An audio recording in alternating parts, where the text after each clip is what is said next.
All right, good afternoon. Today we're going to be starting the new unit of probability. So I have drawn a dice here, and maybe I'm going to use my dice to help me explain what probability is in the context of experimental and theoretical. Probability is a branch of mathematics that analyzes random events. And we already know a significant amount about probability. If you've ever used the words certain or uncertain or probably or probable, or there's a chance of something happen or certainty, these are all words that are associated with probability. Two things that we need to define are outcome and sample space. So an outcome is a possible result of an experiment. So here's my die. I'll go up to my die now and I'll say, oh, a die, presumably it's six-sided. A die has six sides. If I roll it, that's now called an experiment. So what are the outcomes of my experiment? Well, my outcomes can be 1, or it can be 2, or it can be 3, or it can be 4, or 5, or 6. The set of all possible outcomes, now when you put them all together and describe the set, that is called the sample space. Now it's usually denoted by U or S. So let us talk about what experimental probability is. Now experimental probability is the probability of event A, and so there's going to be two ways that we're going to describe the probability of event A. One of them is through an experiment, and that is experimental probability. And I just want you to say, well, if it implies an action to be done, then it's experimental. So what can I do is perhaps I'm trying to establish what is the probability of rolling a 2. Well, one thing I can do to analyze that is I can conduct an experiment by rolling a die many times over. So I could take A, now remember the N stands for the number. A can be rolling a 2. The number of times that I roll a 2, or the event A, is the number of times A occurs. Now divided by the N of T. Now N of T is the number of trials. So if I roll my dice 100 times, so here I'll just say the probability of rolling a 2, and if I roll my dice 100 times, that means that I have conducted 100 trials. Perhaps I have rolled a 2 13 times. So my experimental probability would be 13 over 100. So experimental, it implies an action. Theoretical, on the other hand, is done by thought.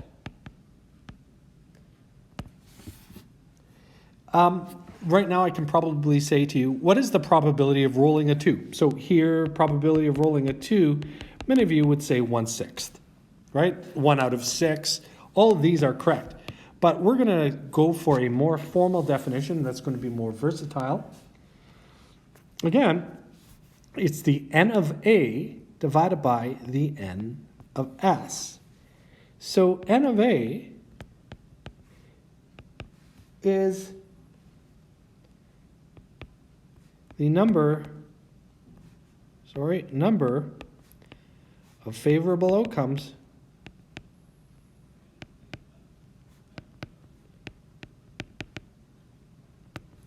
in sample space. Fair enough. So here, N of S is just simply going to be the number of outcomes in our sample space.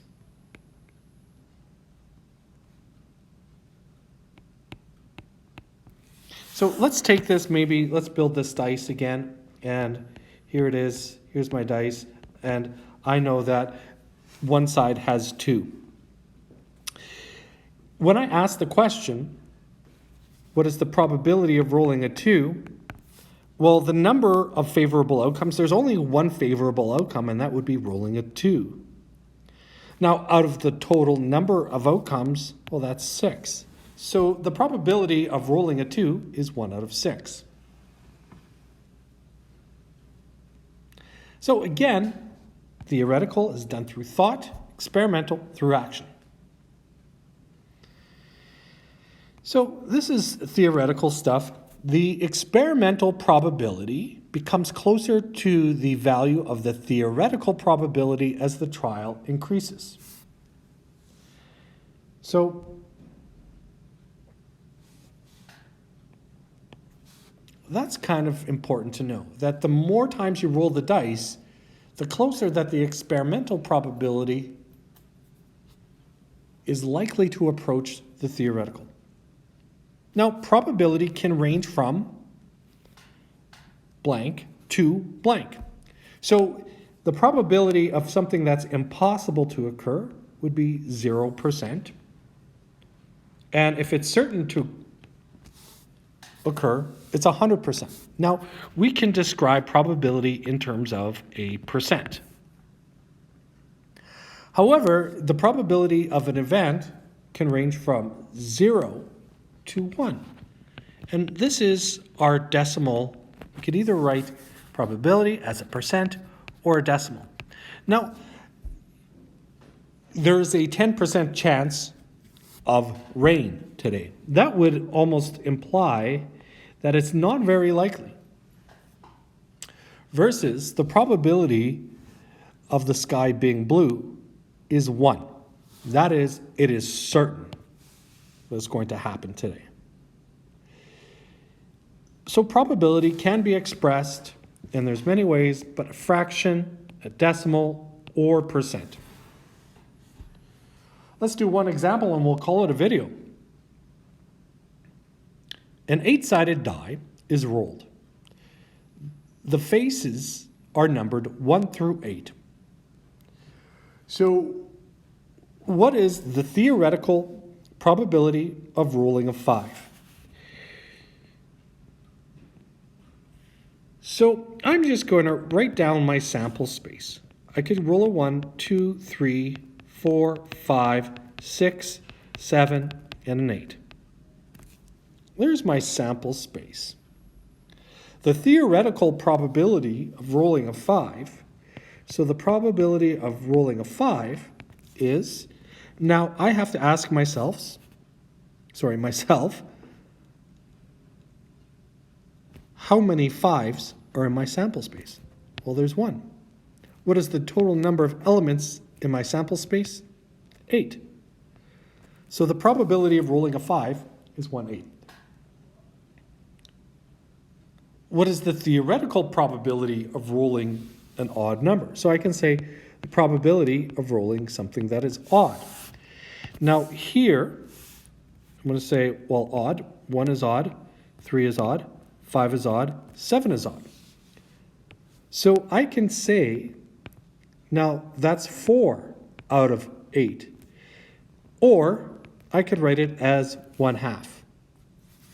Or, so that's as a fraction. I could write it as a percent. Or I could write it as a decimal. All of these mean the same. All right, so now I'm going to switch highlighting colors. So what is the probability of getting a prime number? So I'm just going to highlight the primes. 2 is a prime number, 3 is a prime number, 5 is a prime number, and 7 is a prime number. So the probability of getting a prime number is going to be 4 out of 8.